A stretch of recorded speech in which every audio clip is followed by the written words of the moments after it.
Hey everyone, welcome back to the Simplicity Film Show. Hope you're all having an amazing day. Today we have a very special guest coming to you guys all the way from Southern California. A good friend of mine. She is a YouTuber and is studying to become a doctor. So I'm really excited to have her on the show. So Reese, welcome to the show, and I want to just give you a chance to introduce yourself. Hi, yeah, thank you, Hassan, for having me. I am 19, I'm a YouTuber, and I'm currently going to be pre-med.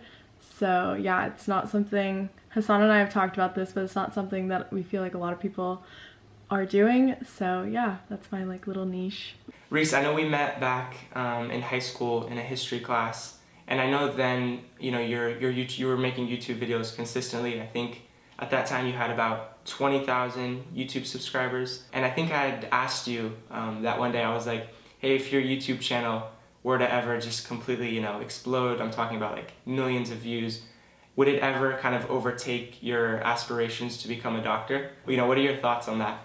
Yeah, I remember Hassan and I talking about this too, and I always see people like YouTubers who are students and everyone's in high school, and then they kind of blow up and their channel gets really big, and then they drop out of high school or they don't go to college. And for me, college has always just been like a set path. I've always wanted to go to college, and then from a very young age, my parents had taught me that I need to have a profession and stuff. So I really wanted to continue with school regardless of how well my YouTube channel does. And I've seen a couple YouTubers do that, and that's really inspiring, because for me it's important to get an education but still do a passion that I have so strongly. Basically, I just always have wanted to continue with school regardless of how my YouTube channel does, and if it does really well and I still get to go to med school, then I get the best of both worlds. But eventually, when it comes time to being in my 30s and 40s, I definitely still want to be a doctor regardless of how my YouTube channel turned out. Where does that passion or drive to become a doctor come from? What really got you into it?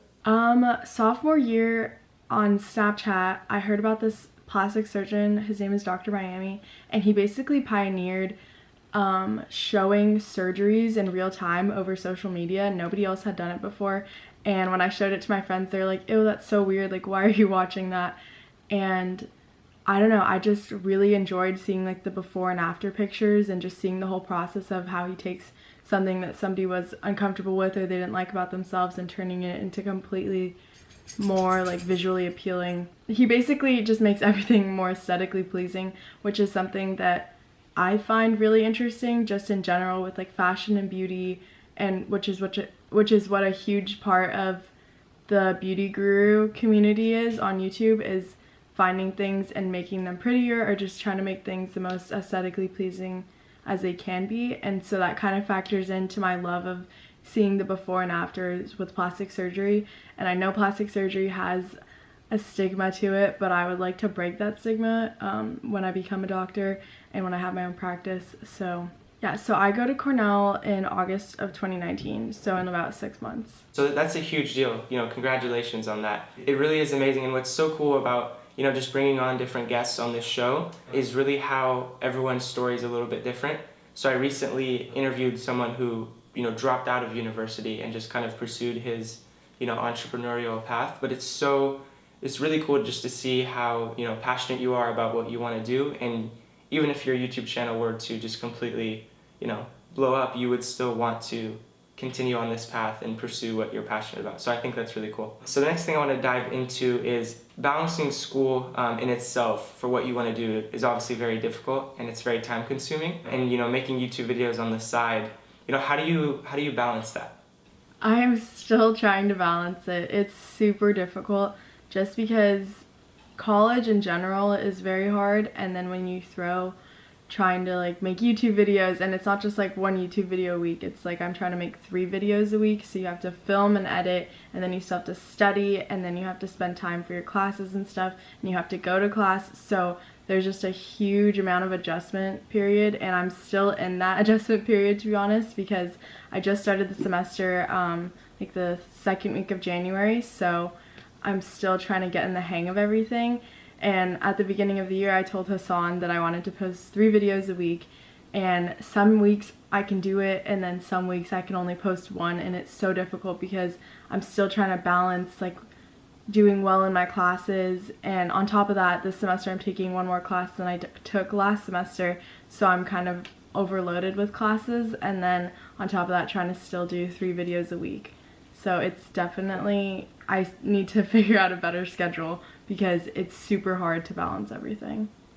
Mm-hmm. So I know you have the drive when it comes to school. You know, in terms of YouTube and creating content, what keeps you going? A lot of it is definitely so I can look back, and I love looking at my old videos and just seeing how my life has changed and seeing how I've grown as a person and how my friends have grown around me too, and just seeing how different my life was like 2 years ago or 3 years ago, and even just like 6 months ago. So I love that component to YouTube, but I also just get inspired when I'm watching other YouTubers. I'm like, oh, that's a really cool idea, like I would love to do that. Or if it's something that I feel like nobody really talks about, then I would want to post a video on that. Or if it's just something that's important to me and I would want my subscribers to know about, that's what I would post about too. So Reese, is there anyone out there that, you know, you look up to or draw inspiration from? Yes, I think there are so many people. I honestly think that you can draw inspiration from anything and anyone. I think that everyone has something to learn from others, and you can definitely learn. Everyone just has something to teach and something to learn. And so that's kind of cliche, but I feel like every encounter you have with someone, you can learn something from it for the most part. And I definitely have learned so much from Tony Robbins. He's like, Hassan knows this, but I like love his movies and his books and everything that he stands for. But I just love how he was able to push past like every excuse that was in his way, and he just didn't care, and he just got all of his goals completed regardless of what was holding him back. So he's a big inspiration. And then also Margot Lee, who's another YouTuber. I love her videos. She talks about law of manifestation and just, I don't know, she talks about manifesting, and she's just super positive. And I love watching other positive people because I feel like they have so much good energy to give off, and that inspires other people, and it definitely inspires me. And then on top of that, just like little audiobooks and authors of audiobooks. I have a lot of respect for people who create self-help books because they honestly are helping so many people, including myself. And just creating like a more self-aware, creating a more self-aware version of myself, people can inspire me. So if they're gonna teach me something that I didn't know about myself or that I can do better, then I definitely draw inspiration from that too. So Reese, I'd like to do this little segment at the very end where I basically give you the opportunity to kind of tell us your biggest lesson from 2018. You know, it could be a piece of advice or really anything you want to say to everyone listening out there. Yeah, I think what I would say is what I learned most in 2018 is to not care what people think. And I know that sounds so basic and it's like obvious, but at the same time, when you really get to that point in your life where you're just like, I don't care what anyone thinks, I want this goal for me, I want to do this, and I want to go through with it, and I don't care if people are going to give me hate along the way, if they're going to give me a hard time, if they're going to make fun of me, anything like that, they don't matter, because in 10 years from now, when you're either on the path to achieving your goal or have achieved your goal, what they said and even who they are like does not matter in your life whatsoever. And I think that was a really big thing for me to realize in 2018 was that none of these people around me are gonna matter, and their opinion, mainly like people who try to bring me down or like haters, I guess you could say, they don't matter because they're not gonna be in your life in 10 years when you're successful.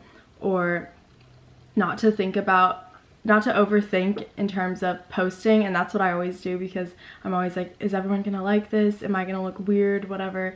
And it doesn't matter because it's helping me achieve my goal. So even if one person thought it was weird or if one person didn't like it, it doesn't matter because in the long run, I'm still achieving my goals. So I think that was a really important lesson for me to learn in 2018 was just to not care what anyone thinks, just to post, just to go through with your goals, just keep going and forget about everyone else. Yeah, and I think so many people out there really do struggle with this. You know, we all love to compare ourselves, and it's fascinating how caring what people think of you and then overthinking how they actually correlate. You know, that's the reason why, you know, this podcast got delayed like 6 months is because I would really just, you know, overthink it and, you know, what are people going to say? Is everything set up? Do I have all the equipment? So it's really just, it gives you the freedom. When you stop caring about what other people think, it's the unlock that just lets you, run and just go. I'm gonna drop Reese's Instagram and YouTube down in the description like usual. Reese, thanks so much for hopping on the Simplicity Film Show. Yes, thank you so much for having me, Hassan. I'm super proud that you started this podcast, and I can't wait to see where 2019 takes you and our goals and everything. So I'm super excited. All right, everyone, thanks so much for watching, and we'll see you in the next one. Bye.